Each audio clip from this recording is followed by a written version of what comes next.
আল্লাহ তাআলার পথে দাওয়াত দিলে আমাদের কি লাভ, আর এটা কত সহজ কাজ। আপনি রাস্তা দিয়ে হেঁটে চলেছেন, বাজারে যাচ্ছেন, আপনাদের এই ডাঙ্গাপাড়া বাজার আছে না, আপনারা আসেন না?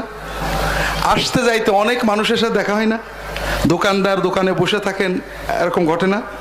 কোনো মানুষকে যদি আপনি একটা ছোট্ট ভালো কথা বলেন, মাগরিবের আজান হয়েছে, ঈশার আজান হয়েছে, আপনি নামাজে যাচ্ছেন, ভাই চলো না ভাই।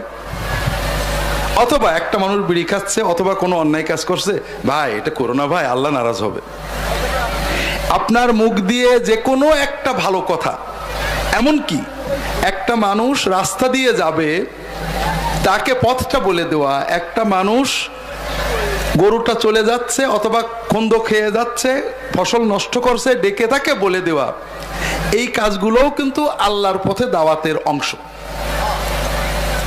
আমি যখন মুখ দিয়ে একটা শব্দ বের করব, একটা ভালো কথা অথবা একটা খারাপ কথা থেকে নিষেধ করব, আল্লাহ রসুল সাল্লাল্লাহু আলাইহি ওয়াসাল্লাম বলছেন, আমরুম বিল মারুফি সাদাকা ওয়া নাহয়ুন আনিল মুনকারি সাদাকা।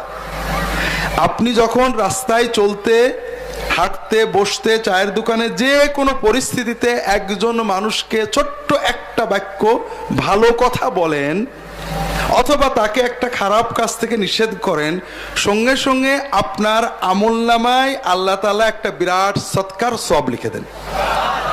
আল্লাহু আকবার।